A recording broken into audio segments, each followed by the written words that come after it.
Graça e paz, eu sou o pastor Francisco, pastor da IAP em Lages, Paracambi, superintendente da Convenção Rio de Janeiro.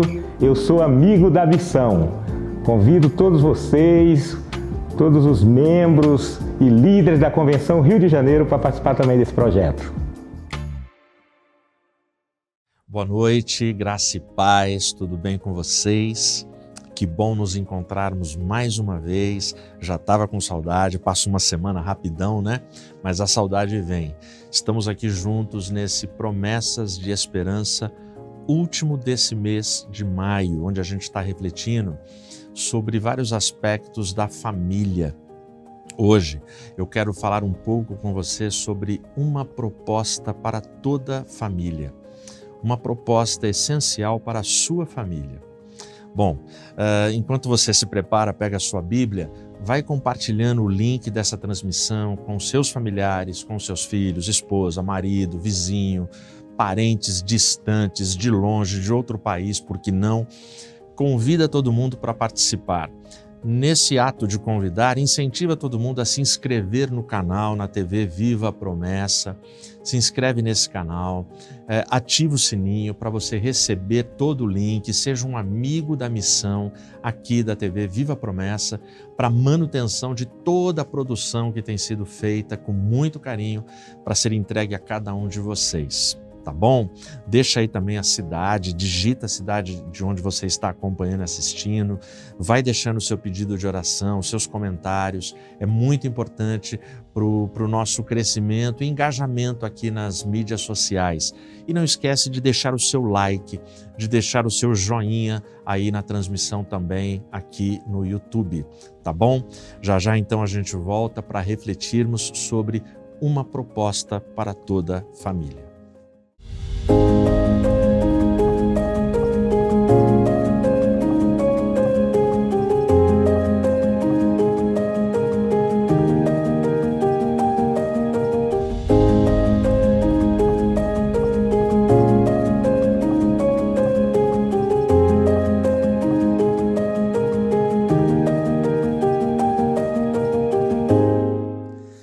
Abre a sua Bíblia, aí no 5º livro da Bíblia, no Velho Testamento, Deuteronômio, capítulo 30.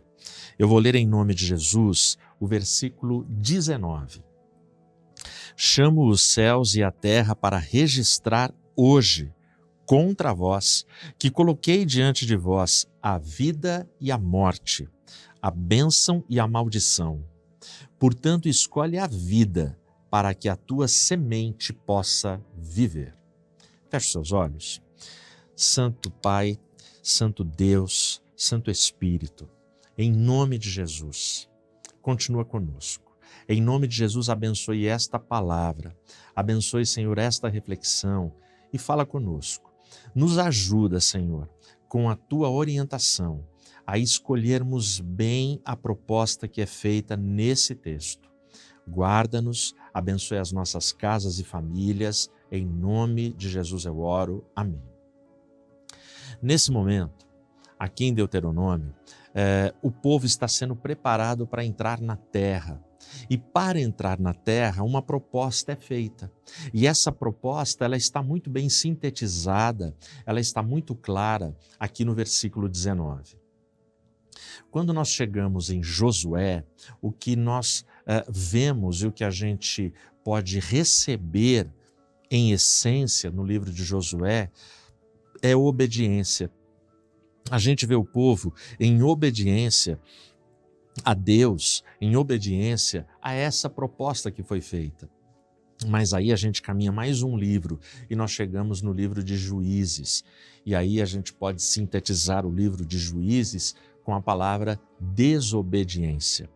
Bom, os ciclos ali no livro de Juízes são ciclos muito conhecidos. Decadência, pecado, destruição, pedido de socorro.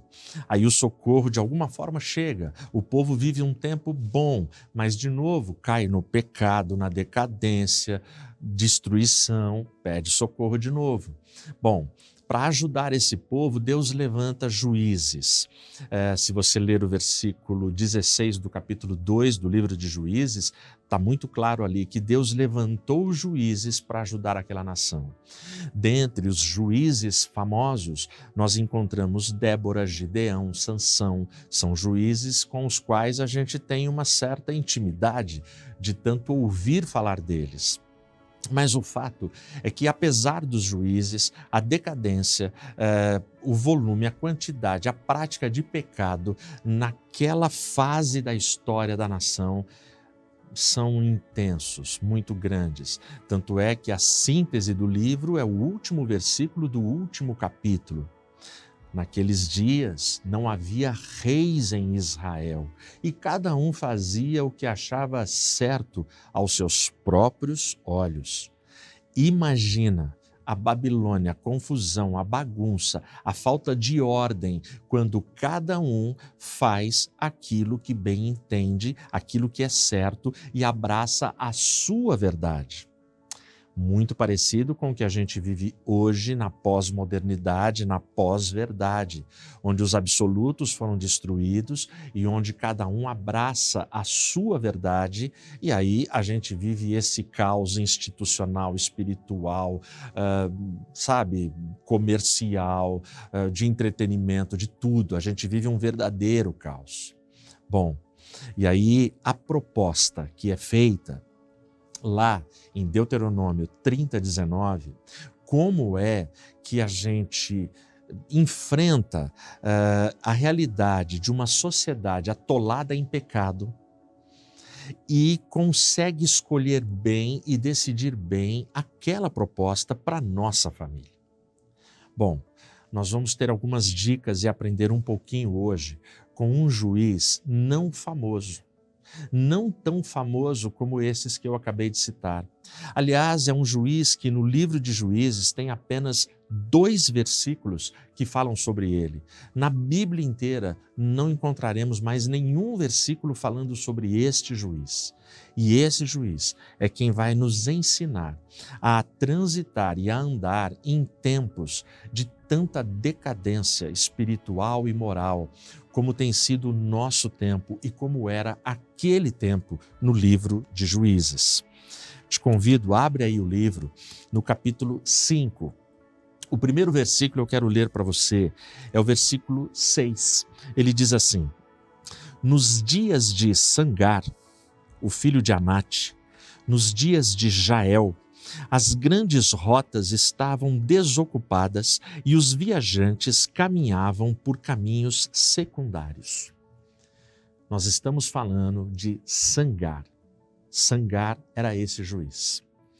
Esse primeiro texto, ele diz para a gente que as grandes rotas, ou seja, as principais estradas, estavam desertas, estavam desocupadas.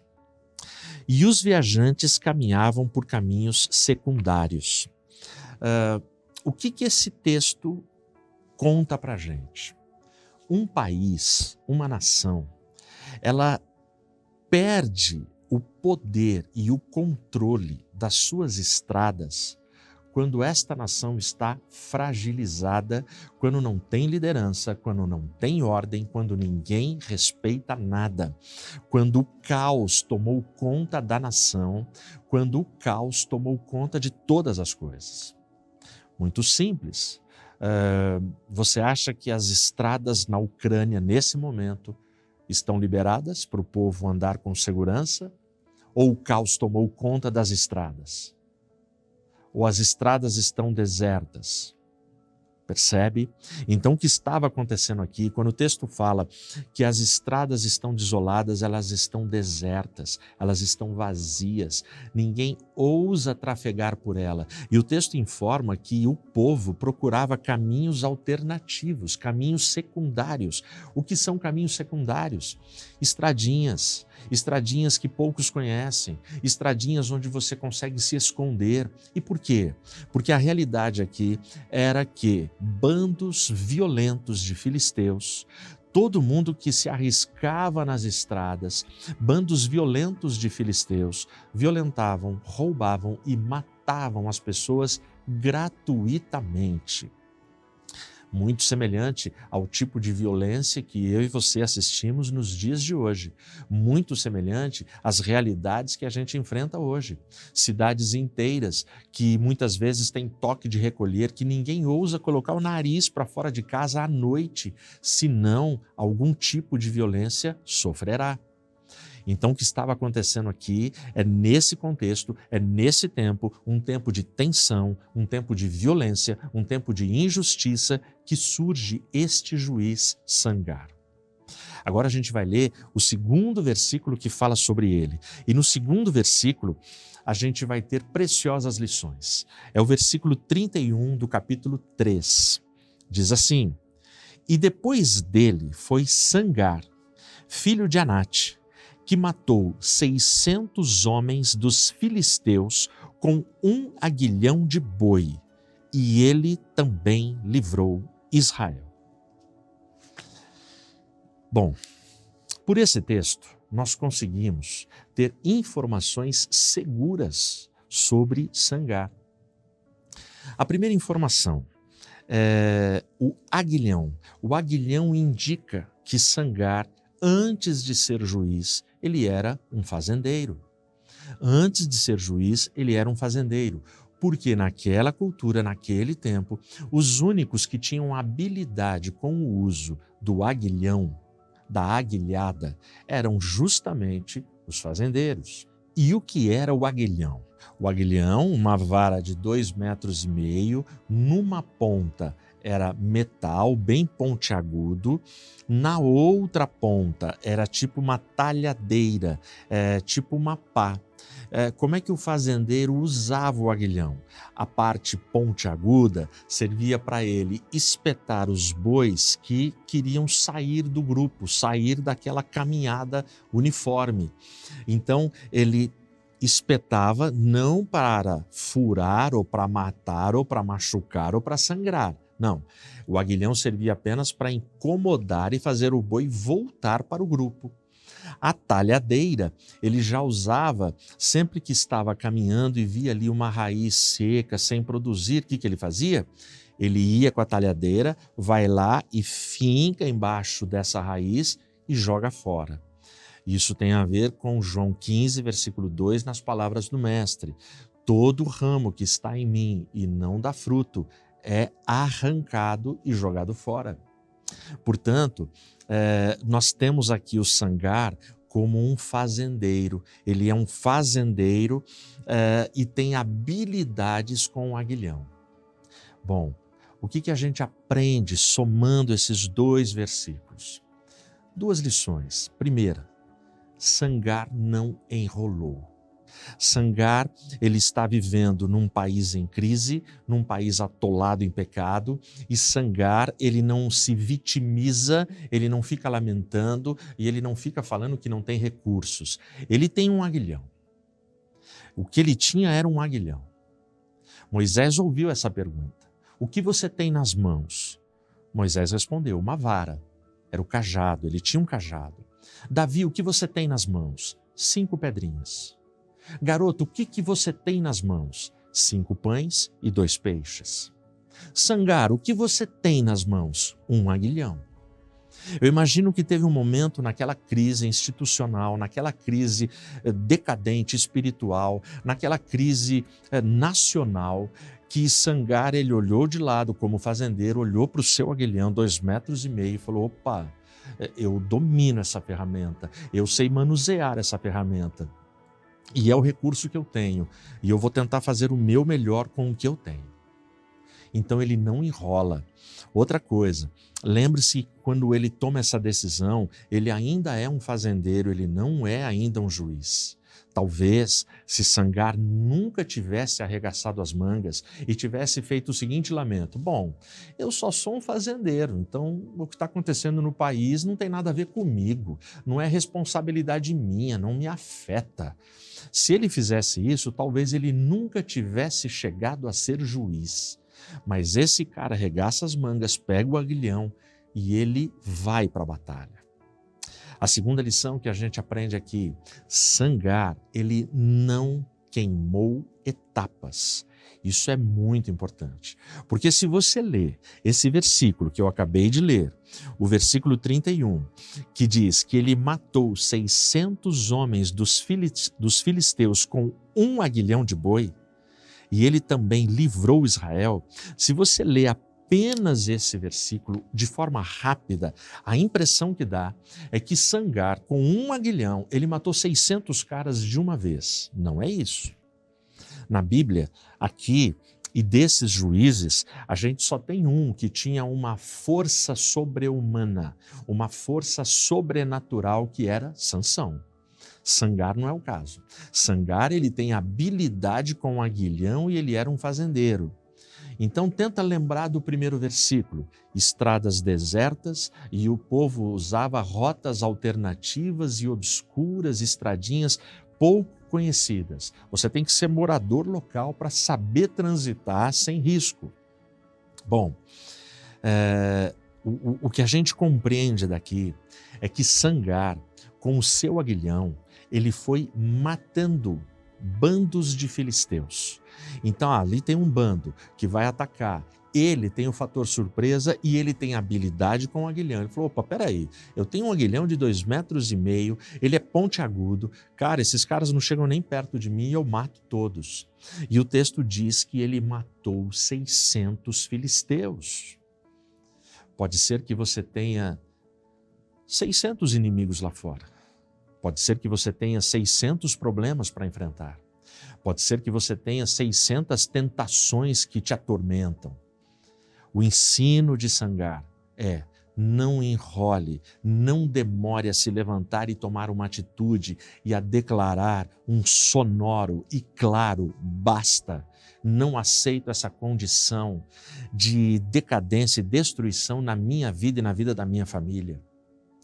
Não demore para você entrar em ação. Ah, pastor, mas são muitos problemas, são muitas dívidas, são muitos inimigos, são muitas enfermidades na minha família. Faça como Sangar, não queime etapas. Vai um problema de cada vez. Vai orando, vai jejuando, vai lutando com as armas que você tem e Deus te dará em nome de Jesus vitória. Amém. Proposta para toda a família. Bom, eu termino citando para você Thomas Anderson. Quem é Thomas Anderson? Thomas Anderson, numa ficção, ele é um operador de sistemas. Durante o dia, a vida dele é um tédio. Durante o dia, a vida dele não tem propósito. Ele não gosta daquela rotina de ser um operador de sistemas e de entender muito de computação e de computadores. À noite, para tentar ganhar um dinheiro a mais, para fazer uma graninha a mais, ele é um hacker. Ele é um hacker que vende um monte de programas falsos, hackeia dali, passa para lá, enfim. Mas isso também não lhe dá propósito e isso também não confere a ele satisfação, não confere a ele significado e relacionamentos saudáveis, nada disso. Ele só vai atolando e afundando. Até que uma proposta é feita para Thomas Anderson. E a proposta é: se você aceitar essa proposta, você sairá dessa vida comum e previsível e passará para uma outra dimensão que você não vê. A dimensão que você vê no seu dia a dia, nas suas rotinas, é uma dimensão comum e previsível. Mas se você aceitar essa proposta, você será elevado para uma outra dimensão, onde você vai viver o espetacular e o extraordinário. Bom, para que isso se realize na sua vida, Thomas Anderson, você tem aqui duas opções. Você tem 2 comprimidos aqui, um azul e um vermelho. Se você escolher o vermelho, você será elevado a uma outra dimensão. Eu imagino que muitos aí já sabem de quem eu estou falando. Eu estou falando de Matrix. Eu estou falando de uma trilogia que marcou a história do cinema. E naquele primeiro episódio, naquele primeiro filme, Thomas Anderson aceita, depois de pensar muito, ele aceita e toma o comprimido vermelho. No exato momento que ele toma o comprimido vermelho, ele passa a ser Nil, o escolhido, e aí sim ele é catapultado, ele é elevado para uma outra dimensão e começa a ver as coisas com outros olhos e adquirir habilidades que até então ele não tinha. Deuteronômio 30, 19. A gente volta nele. E a proposta para as famílias de Israel foi clara. Eis que hoje eu tomo os céus como testemunhas contra vocês. E eu proponho a vida e a morte, a bênção e a maldição. Escolhe, pois, a vida para que viva você e a sua semente. Essa é a proposta. E a proposta vale até hoje para a gente. Aquele povo de Josué entrou na terra, depois Juízes começa uma grande decadência e os povos vêm de geração em geração e chegou até a nossa geração e a proposta de Deuteronômio 30, 19 continua de pé. Eis que eu proponho para a sua família a vida e a morte, a bênção e a maldição. O que você vai escolher? Escolhe a vida, escolhe Jesus. Todos nós, no dia em que nós escolhemos Jesus, no dia que nós fomos tocados, ungidos pelo Espírito Santo, nós fomos elevados a uma outra dimensão. Eu e você começamos a olhar o mundo com olhos espirituais. Eu e você começamos a olhar o mundo e entender que os nossos inimigos não são inimigos, porque na verdade a nossa luta não é contra carne ou sangue, mas contra hostes espirituais da maldade.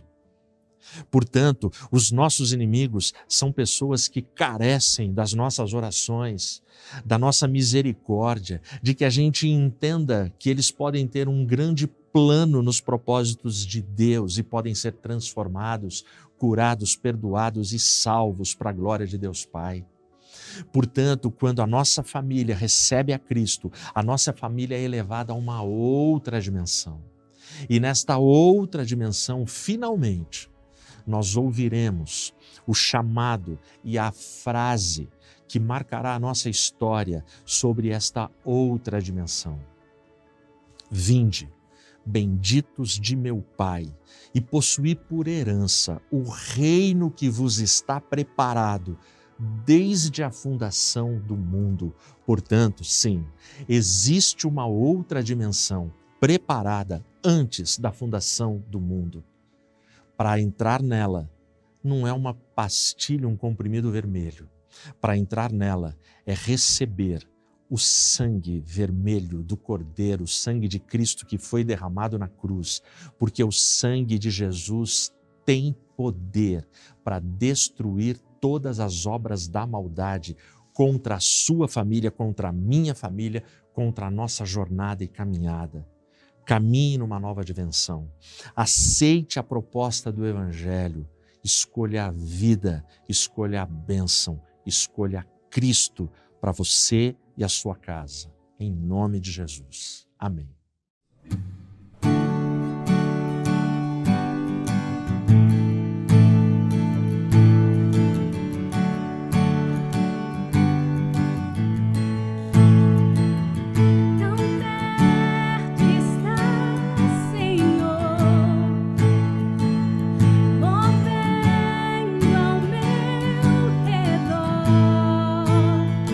Nem sempre posso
vamos orar. Muito legal estarmos juntos e muito legal essa caminhada toda falando um pouquinho sobre família durante todo o mês de maio.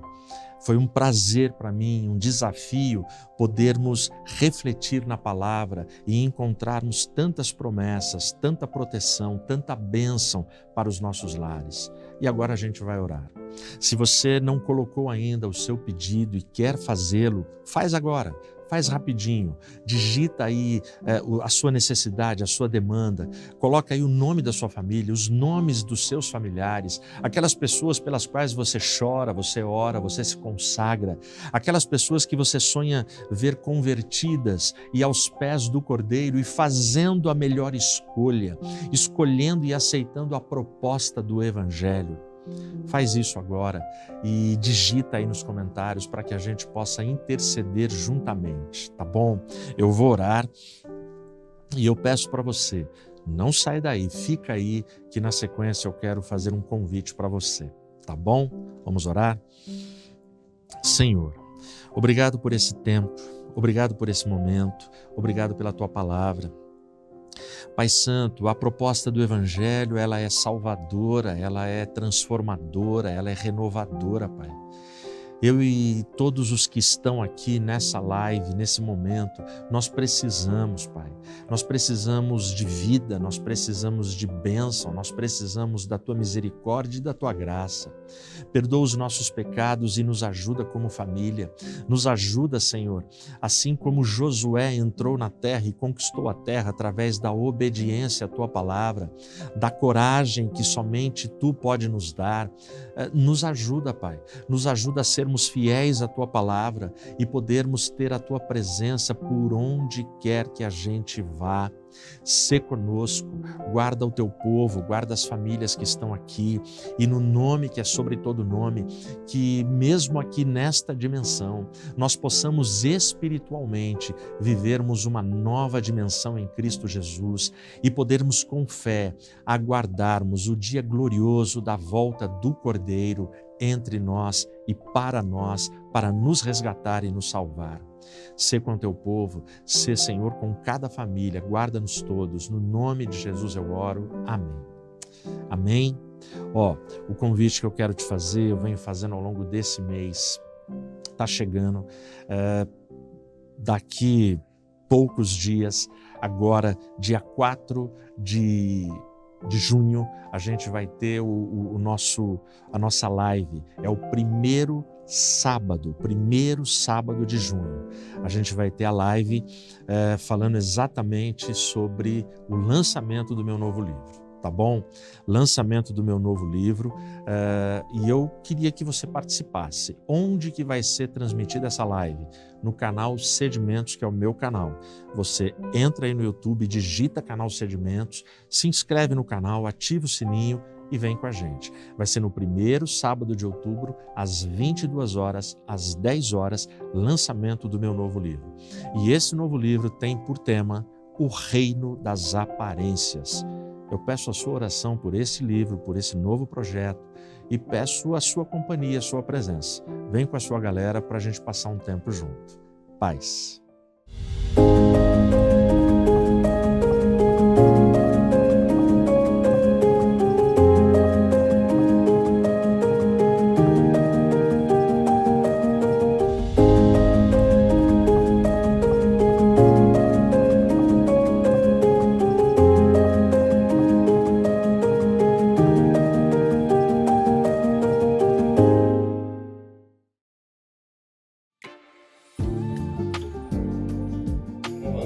Graça e paz, eu sou o pastor Francisco, pastor da IAP em Lages, Paracambi, superintendente da Convenção Rio de Janeiro, eu sou amigo da missão.